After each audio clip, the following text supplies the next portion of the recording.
नमस्कार दोस्तों, कैसे हैं आप लोग? आई होप अच्छे होंगे।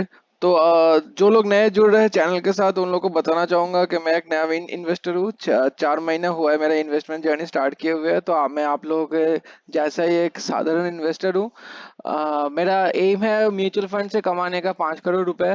तो अभी तक तो मेरा दो अकाउंट है म्यूचुअल फंड का। एक है मेरे मेरे मॉम के नाम पे और एक है मेरे नाम पे। तो मैं दोनों का ही पोर्टफोलियो एवरीडे शेयर करता हूँ। तो मेरा इन्वेस्टेड वैल्यू है अभी तक 2,05,000। जो मेरा पोर्टफोलियो है वो मेनली एसआईपी के रिलेटेड है।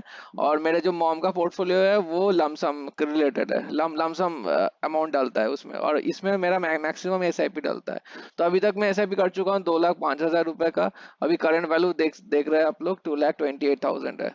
तो टोटल रिटर्न्स मुझे अभी तक मिल चुका है करीबन 12%। तो 23,000 प्लस का रिटर्न्स मिल चुका है। एक शेयर है दिखा रहा है 80%। मैं अपना जर्नी स्टार्ट किया था बुल रन के अंदर, इसीलिए एक शेयर इतना ज्यादा दिखा रहा है। तो जब मार्केट करेक्ट होगा, क्रैश होगा, तो ये नीचे आ जाएगा। तो मैं हैप्पी हूँ अगर मुझे करीबन 20% तक मिल जाता है तो आज का एक कमेंट है, चलिए शुरू करते हैं कमेंट लेना। तो एक भाई का कमेंट है, कुमार मंजीत 6893। ये बोल रहे हैं कि SBI PSU direct plan growth कैसा कैसा रहेगा ये वाला फंड। तो ये कमेंट किया है मेरा एक वीडियो में डाला था, जहाँ पे मैं अपना पोर्टफोलियो शेयर कर किया हुआ था। वहाँ पे मैं मेरे पोर्टफोलियो के अंदर आदित्य बिरला सन लाइफ पीएसयू इक्विटी फंड है। तो वो वही देख के एसबीआई का पीएसयू फंड के बारे में पूछ रहे हैं। तो देखते हैं कैसा रहेगा ये फंड। एक डायरेक्टली कंपैरिजन कर लेते हैं आदित्य बिरला पीएसयू फंड का और एसबीआई पीएसयू फंड के बीच में। तो जैसे आप देख सकते हैं, दोनों ही एक थीमेटिक फंड है, ठीक है। एसबीआई पीएसयू फंड और आदित्य में दोनों ही थीमेटिक फंड है। रैंकिंग मिलता नहीं है पीएस थीमेटिक फंड्स को, इसलिए दोनों अनरैंक्ड है। इसका फंड फंड स्टार्ट हुआ था 11 साल हो गया इसको एसबीआई का। और आदित्य बिरला का बस 4 ही साल हुआ है। ओनली 4 साल हुआ इस, फिर भी आप देखिए फंड साइज कितना ज्यादा है इसका, 2,600। मतलब लोगों का भरोसा इस पे ज्यादा है आदित्य बिरला सन लाइफ पीएसयू इक्विटी फंड में।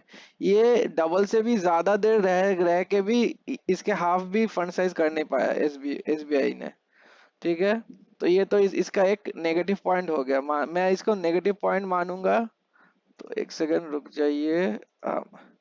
इसका ये जो चीज है एयूएम का, इसका मैं नेगेटिव मानूंगा और इसका एयूएम पॉजिटिव मानूंगा, क्योंकि लोगों का भरोसा ज्यादा आ रहा है इस पे। बल्कि मैं, ये 4 साल है और ये 11 साल है। तो डबल से ज्यादा होने के बाद भी इसका एयूएम साइज ज्यादा है, ठीक है। अभी नीचे बढ़ते हैं, रिटर्न्स का बारे में बात कर लेते हैं। एसबीआई का 3 महीने का रिटर्न देखिए 38, इसका आदित्य बिरला का 40। 6 मंथ्स का देखिए 53, 62। 1 ईयर का देख 97, 100। यहाँ पर तो पीएसयू फंड्स जो इंडेक्स है पीएसयू का, सारे अच्छे कर रहे हैं लगातार 1 1.5 साल से। इसीलिए आप लोगों को यहाँ पर 1 ईयर में 97 और 100 दिख रहा है। ये पॉसिबल होता नहीं है इतना ज्यादा। अभी तो मार्केट करेक्ट होगा और सारे पीएसयू फंड्स नीचे आएंगे अभी।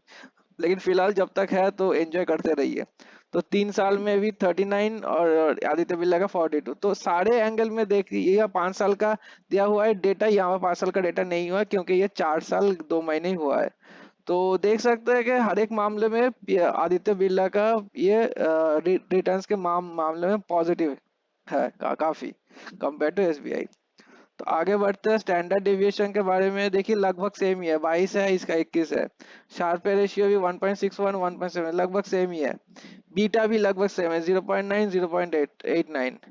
अल्फा देख लीजिए 0.33। ये अल्फा कम है इसका, मतलब जब इंडेक्स जब बढ़ता है, ठीक है, इंडेक्स जब बढ़ता है ये फंड कितना बढ़ेगा, उतना ज्यादा नहीं बढ़ेगा, 1 से कम है इसका अल्फा। इंडेक्स पीएसयू का इंडेक्स ज्यादा बढ़ रहा है और ये कंपैरेटिवली कम बढ़ रहा है। लेकिन इसका देखिए 3 है, 2.96, 3 कंसीडर कर सकते हैं हम लोग। मान लीजिए इंडेक्स इतना बढ़ रहा है और इसका आदित्य बिरला का जो फंड है वो इतना बढ़ेगा, ट्रिपल टाइम्स बढ़ेगा। जब जब मार्केट इंक्रीज हो रहा है और जब मार्केट डिक्रीज हो रहा है, मान लीजिए इंडेक्स मान लीजिए नीचे आ रहा है, तो बीटा इसका 0.9, इसका 0.89 सेम ही है। बल्कि इसका थोड़ा सा कम है। बीटा कम मतलब अच्छा होता है। तो अगर यहाँ पे पीएसयू इतना कम गिरेगा तो आदित्य बिरला उससे भी कम गिरेगा। तो एवरी एंगल में आदित्य बिरला पीएसयू अच्छा रहता है, ठीक है। आगे बढ़ते हैं। सेक्टर्स का बात कर लेते हैं, इसका भी फिनेंशियल टॉप है, एनर्जी सेकंड है, कैपिटल गुड्स है। यहाँ पर आदित्य बिरला के एक अच्छा चीज है कि एनर्जी टॉप में दिया हुआ है, फिनेंशियल सेकंड में। फिनेंशियल टॉप में क्यों अच्छा नहीं है? क्योंकि हर एक फंड जो हम लोग देखते हैं, मैक्सिमम फंड में फिनेंशियली टॉप में रहता है, टॉप होल्डिंग्स फिनेंशियल का रहता है। तो कुछ कुछ फंड्स ऐसे होते हैं जहां पर फिनेंशियल टॉप में रहे तो नहीं नहीं रहता है, क्योंकि कोई एनर्जी या केमिकल्स या कैपिटल गुड्स ये सब सेक्टर अच्छा टॉप में रहता है, तो हम लोग का डाइवर्सिफिकेशन अच्छे तरीके से होता है। नहीं तो हमेशा ही अगर हर एक फंड फिनेंशियल को टॉप में रखेगा तो मतलब हम लोग के पोर्टफोलियो में बस फिनेंशियल कंपनीज में रहता है। तो इसीलिए ये यहाँ इसको भी मैं पॉजिटिव ही मानूंगा। ठीक है, और नेक्स्ट आगे बात करते हैं। आगे तो मतलब लगभग सेम ही रहेगा इन लोगों का, क्योंकि दोनों ही पीएसयू सेक्टर्स तो बहुत ही लिमिटेड है। तो दोनों ही सेम ही रहेगा, मोरलेस। नेशनल थर्मल ओएनजीसी है, पावर ग्रिड है, देखिए पावर ग्रिड है, स्टेट बैंक है, कोल इंडिया यहाँ पे नीचे आएगा शायद। तो एलोकेशन बस डिफरेंट है, लेकिन जो होल्डिंग्स है वो लगभग सेम ही रहेगा। तो पी रेशियो का भी बात करते हैं, देखिए इसका ज्यादा है, इसका कम है, मतलब इसका अर्निंग का पोटेंशियल ज्यादा है इसका, आदित्य बिरला का। ठीक है, इक्विटी में यहाँ पर 93% इक्विटी होल्ड करता है, और डेट में जीरो है, बाकी कैश रखा हुआ है शायद।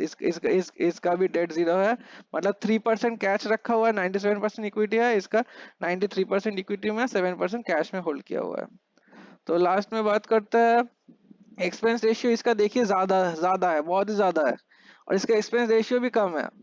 तो एक्सपेंस रेशियो कम है मतलब आपको फंड मैनेजर को पैसा कम देना होगा। फंड मैनेजर जो आपका पैसा मैनेज कर रहे हैं इस फंड के लिए कम देना पड़ेगा, आधा आधा आधे से भी कम है इसका। इसका 1.02 है, इसका 0.58% है। जनरली थीमेटिक या सेक्टोरल फंड्स में वन से कम बहुत ही कम रहता है, वो सारे मैक्सिमम फंड्स का वन से ऊपर ही रहता है एक्सपेंस रेशियो। लेकिन इस फंड का एक बेहतरीन चीज है आदित्य बिरला का कि ये कम है। तो क्यों लेंगे आप? एसबीआई इस हर एक मामले में आदित्य बिरला एसबीआई पीएसयू से बेहतर परफॉर्मेंस कर रहा है इन एवरी एंगल। एसआईपी भी कर सकते हैं, यहाँ पे 500 रुपए, यहाँ पे 500 रुपए, लमसम भी 5,000, और यहाँ पर लमसम ही 500 रुपए से कर सकते हैं। ठीक है, यहाँ पर अगर लमसम करना चाहते हैं एसबीआई में, आप लोग को 5,000 रुपए से स्टार्ट करना पड़ेगा, लेकिन यहाँ पर लमसम भी आप लोग 500 रुपए से स्टार्ट कर सकते हैं, ये भी और एक एडवांटेज है। और ये दोनों ही गुड फॉर लॉन्ग टर्म है। तो मोटा मोटा मैं बात करूँ तो हर एक मामले में मैं दिखा चुका हूँ आपको, एसबीआई से कोई मतलब नहीं बनता इस फंड को लेने का, क्योंकि आपको आपका डायरेक्टली एक ऑल्टरनेटिव अच्छा फंड है आदित्य बिरला का सनलाइफ पीएसयू इक्विटी फंड। ठीक है, तो आप अपना रिसर्च कर कर लीजिए, लेकिन मेरा जो समझ में आता है, तो मैं जो रिसर्च किया हूँ तो उसमें तो इन 99.99% के केस में Aditya Birla PSU equity fund अच्छा अच्छा है in every parameters, every factors. तो गाइस अभी एंड करते हैं वीडियो यहीं पर ही। आप लोगों को अगर कोई कमेंट सेक्शन में कुछ सवाल पूछना है तो पूछ सकते हैं, मैं वीडियो बनाने की कोशिश करूंगा। और आप लोगों को अगर अपना पोर्टफोलियो रिव्यू कराना है मेरे से, तो मैं रिव्यू भी करता हूँ पोर्टफोलियो। तो आप लोग डाल दीजिए अपना पोर्टफोलियो, और अपना रिस्क कैसा रिस्क ले सकते हैं आप लोग, like high high risk investor है या low risk moderate risk investor है, आप लोग का टाइम होराइजन कितना है, ये सब भी डाल दीजिए अपने मेरे कमेंट सेक्शन में। मैं शनिवार या रविवार को रिव्यू कर दूंगा। तो अभी तो यहीं पर एंड करते हैं guys. If you like the video please like it and do subscribe to my channel as well. Thank you so much.